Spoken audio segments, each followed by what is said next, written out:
9. Algumas conclusões. O que eu quis, sobretudo, foi mostrar aqui como a aplicação dos dados tradicionais permite resolver as questões que se colocam atualmente do modo mais imediato, explicar o estado atual da humanidade terrestre, e, ao mesmo tempo, julgar de acordo com a verdade e não segundo regras convencionais ou preferências sentimentais, tudo o que constitui propriamente a civilização moderna. Não tive a pretensão de esgotar o assunto, de tratá-lo em todos os seus detalhes, nem de desenvolver completamente todos os aspectos sem exceção.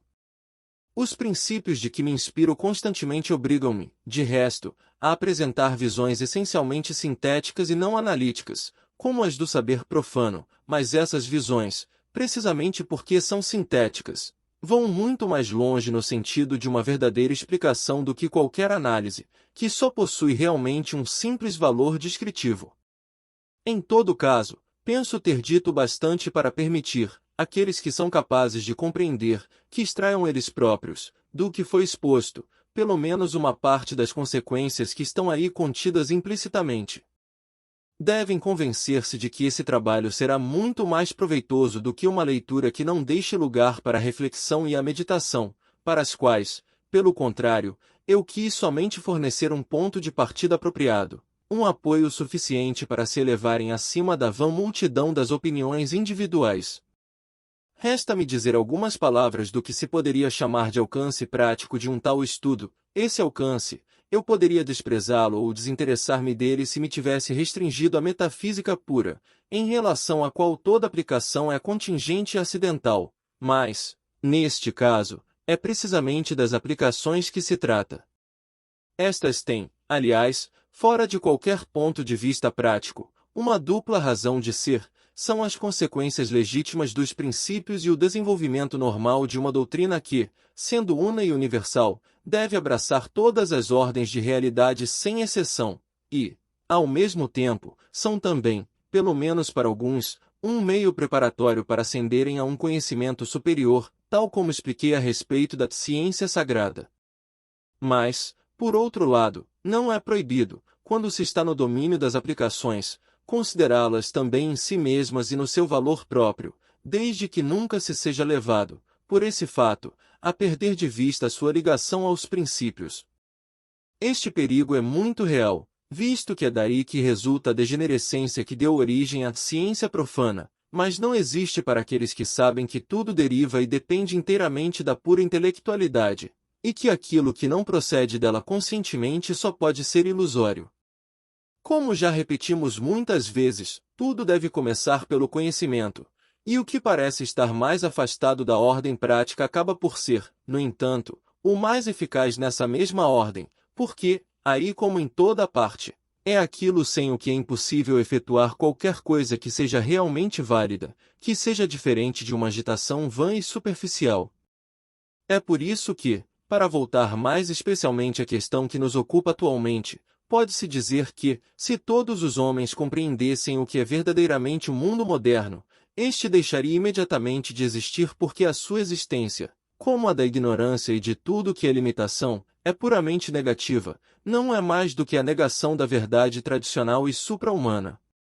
Essa mudança produzir-se-ia, assim, sem qualquer catástrofe, o que parece quase impossível por qualquer outro meio. Estarei então errado se afirmar que um tal conhecimento é susceptível de consequências práticas verdadeiramente incalculáveis. Mas, por outro lado, parece infelizmente bem difícil admitir que todos cheguem a esse conhecimento do qual a maior parte dos homens estão certamente mais afastados hoje do que nunca.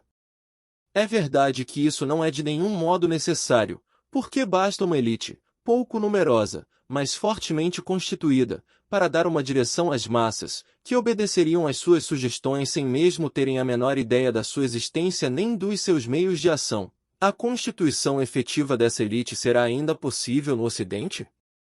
Não tenho a intenção de voltar a dizer tudo o que já tive ocasião de expor em outro lugar, no que diz respeito ao papel da elite intelectual nas diferentes circunstâncias que se podem encarar como possíveis num futuro mais ou menos iminente.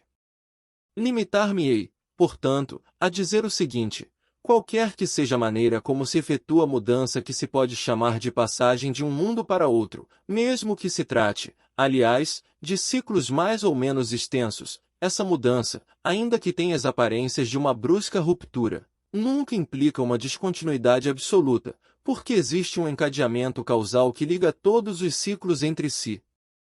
A elite a que me refiro, se chegasse a formar-se enquanto ainda é tempo, poderia preparar a mudança de tal modo que ela se produzisse nas condições mais favoráveis ou, ao menos, que a perturbação que inevitavelmente a acompanhará fosse reduzida ao mínimo. Mas, mesmo se não for assim, ela terá sempre outra tarefa ainda mais importante, a de contribuir para a conservação do que deve sobreviver ao mundo atual e servir para a edificação do mundo futuro. É evidente que não se deve esperar que a descida tenha terminado para preparar a nova subida, quando se sabe que esta ocorrerá necessariamente, e mesmo se não se pode evitar que a descida desemboque em algum cataclismo. Assim, em todos os casos, o trabalho efetuado não será perdido, não o pode ser quanto aos benefícios que a elite extrairá para si mesma, mas também não o será quanto aos seus resultados ulteriores para o conjunto da humanidade. Agora vejamos como convém encarar as coisas. A elite existe ainda nas civilizações orientais, e, mesmo admitindo que ela aí se reduza cada vez mais diante da invasão moderna, subsistirá até ao fim, apesar de tudo. Porque é necessário que seja assim para conservar o depósito da tradição que não se poderia perder, e para assegurar a transmissão de tudo o que deve ser conservado. No Ocidente, pelo contrário, a elite já não existe atualmente. Pode-se, então, perguntar se ela voltará a se formar antes do final da nossa época, se o mundo ocidental, apesar do seu desvio, terá uma parte nessa conservação e nessa transmissão. Se não for assim, a consequência é que a sua civilização deverá perecer toda inteira, porque não haverá mais nela qualquer elemento utilizável para o futuro, porque todos os traços do espírito tradicional terão desaparecido.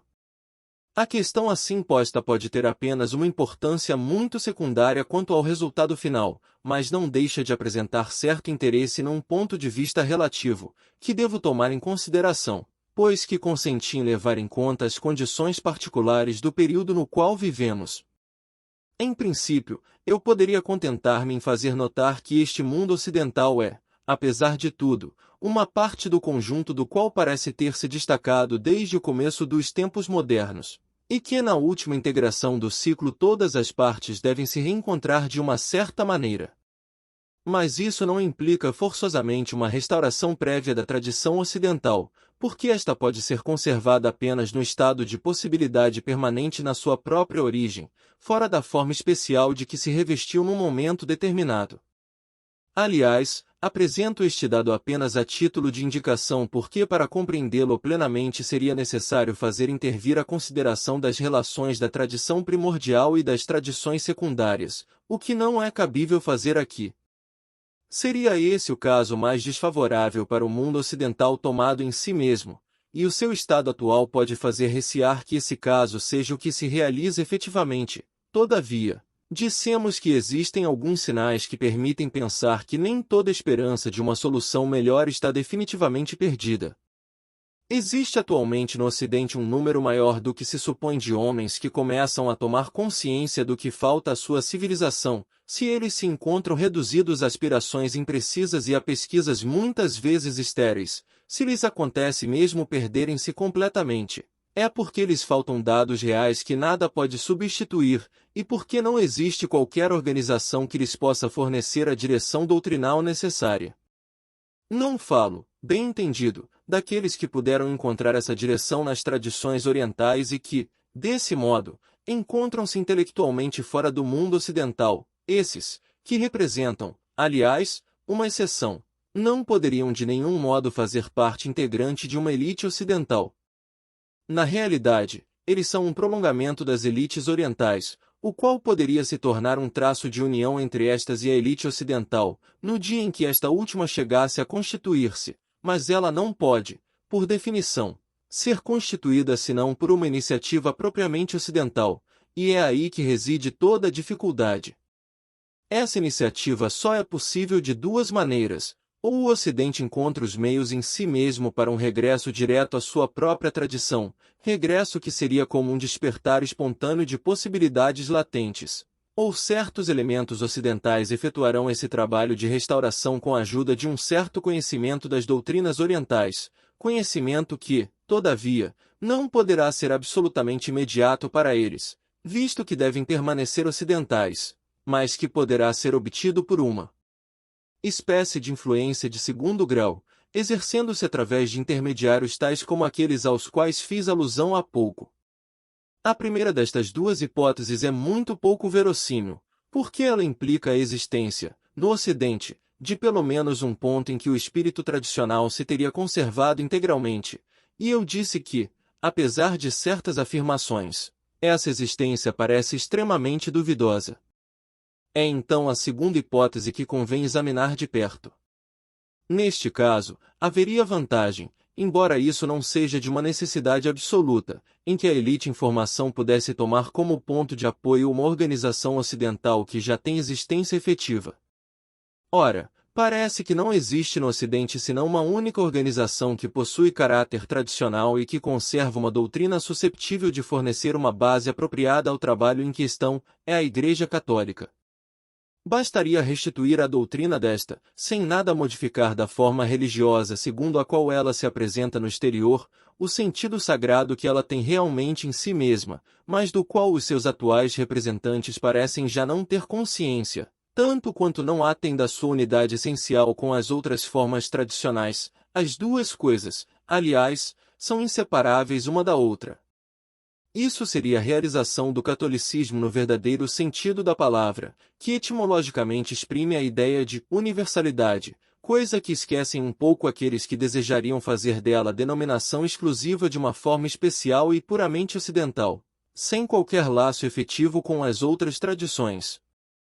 Pode-se dizer que, no estado atual das coisas, o catolicismo só tem uma existência virtual, visto que não encontramos realmente nele a consciência da universalidade. Mas não é menos verdadeiro que a existência de uma organização que usa tal nome é a indicação de uma base possível para uma restauração do espírito tradicional na sua acepção completa. E isso tanto mais quanto na Idade Média ela já serviu de suporte a esse espírito no mundo ocidental.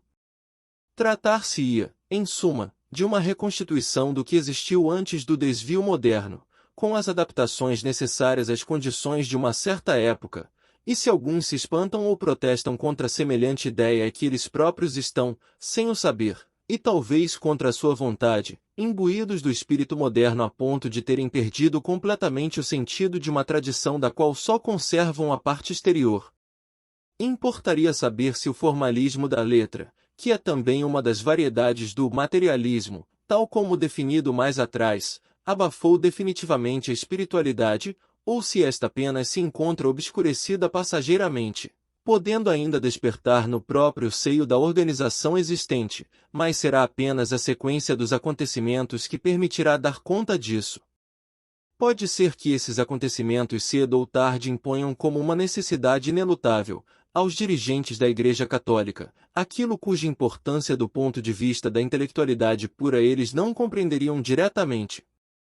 Seria seguramente lamentável que fosse necessário, para os fazer refletir, circunstâncias tão contingentes como aquelas que dependem do domínio político, considerado fora de todo o princípio superior, mas deve-se admitir que a ocasião de um desenvolvimento de possibilidades latentes deve ser fornecida a cada um pelos meios que se encontram mais imediatamente ao alcance da sua compreensão atual.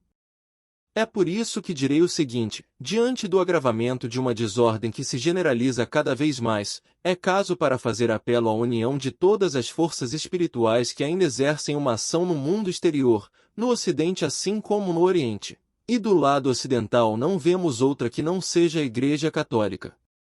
Se esta pudesse entrar, por esse meio, em contato com os representantes das tradições ocidentais, só teríamos que nos felicitar desse primeiro resultado, que poderia ser precisamente o ponto de partida do que tem em vista, porque certamente não se tardaria a perceber que o entendimento simplesmente exterior e diplomático seria ilusório e não poderia ter as consequências desejadas.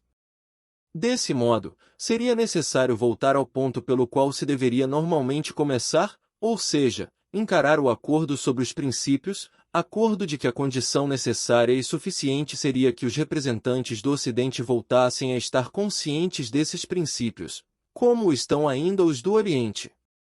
O verdadeiro entendimento, repito ainda uma vez, só se pode efetuar pelo alto e do interior, portanto no domínio que se pode chamar indiferentemente intelectual ou espiritual, porque estas duas palavras têm, no fundo, exatamente a mesma significação.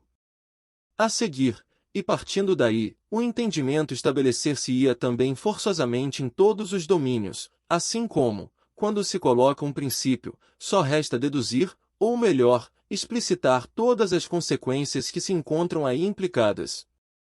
Só pode haver um obstáculo a isso, é o proselitismo ocidental, que não se decide a admitir que se deve, por vezes, ter aliados que não sejam súditos, ou, para falar com mais exatidão, é a falta de compreensão, da qual o proselitismo não passa de um efeito.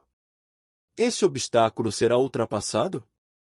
Se não o for, a elite, para se constituir, poderá contar apenas com o esforço daqueles que sejam qualificados pela sua capacidade intelectual, fora de qualquer meio definido e também, bem entendido, com o apoio do Oriente.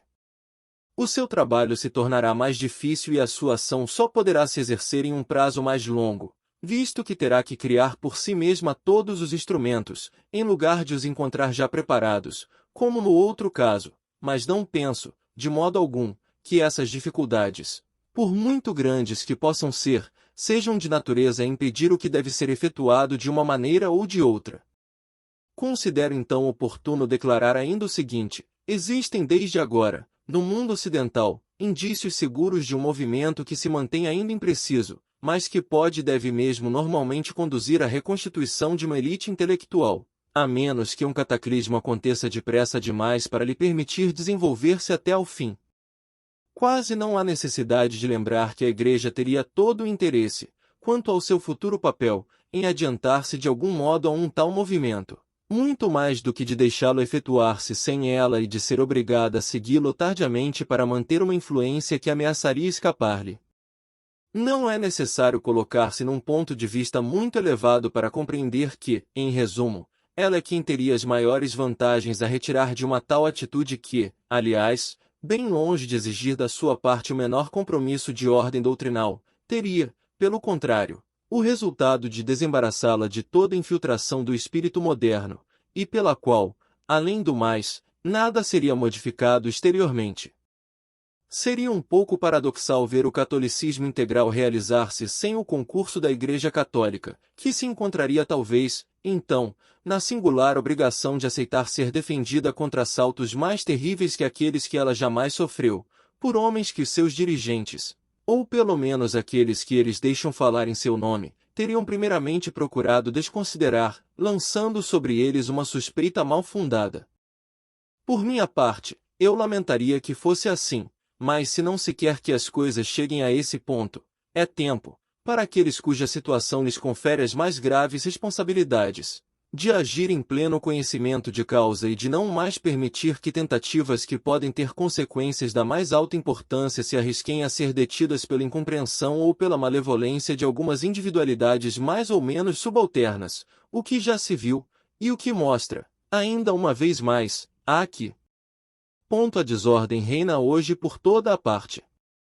Prevejo que ninguém fará caso destes avisos que dou com toda a independência e de maneira inteiramente desinteressada, pouco me importa, e nem por isso deixarei de continuar a dizer o que deve ser dito, quando for necessário e pela forma que julgar mais conveniente de acordo com as circunstâncias. O que digo agora é apenas o resumo das conclusões às quais fui conduzido por certas experiências muito recentes, empreendidas, nem é preciso dizer, num terreno puramente intelectual. Não tenho, pelo menos neste momento, que entrar a este respeito em detalhes que, de resto, seriam pouco interessantes em si mesmos, mas posso afirmar que, no que escrevi até aqui, não existe uma única palavra que não tenha sido maduramente refletida. Que se saiba que seria perfeitamente inútil procurar opor-lhe argúcias filosóficas que quero ignorar, falo seriamente de coisas sérias, mas não tenho tempo a perder em discussões verbais que não possuem qualquer interesse. E pretendo permanecer inteiramente alheio a toda polêmica e a toda querela de escola ou de partido, assim como recuso deixar que me apliquem uma etiqueta ocidental qualquer, porque não existe nenhuma que me convenha, quer isso agrade ou desagrade a alguns, é assim, e nada poderia me fazer mudar de atitude a esse respeito. Devo agora fazer também uma advertência àqueles que, pela sua aptidão a uma compreensão superior, se não pelo grau de conhecimento que efetivamente alcançaram, parecem destinados a tornar-se elementos da elite possível. Não é duvidoso que o espírito moderno, que é verdadeiramente diabólico em todos os sentidos dessa palavra, se esforce por todos os meios em impedir que esses elementos, hoje isolados e dispersos, cheguem a adquirir a coesão necessária para exercer uma ação real sobre a mentalidade geral. Minha advertência, então, àqueles que mais ou menos completamente tomaram consciência do objetivo para o qual devem tender os seus esforços, é de não se deixarem desviar pelas dificuldades, quaisquer que elas sejam, que se erguerão diante deles. Para os que não chegaram ainda ao ponto a partir do qual uma direção infalível não permite mais que se afastem do verdadeiro caminho, os desvios mais graves são sempre de recear, a maior prudência é então necessária. E digo mesmo de boa vontade que ela deve ser levada até a desconfiança, porque o adversário que não foi definitivamente vencido até esta altura sabe tomar as formas mais diversas e, por vezes, as mais inesperadas. Acontece que aqueles que julgam ter escapado ao materialismo moderno são recapturados por coisas que, embora pareçam se lhe opor, são na realidade da mesma ordem.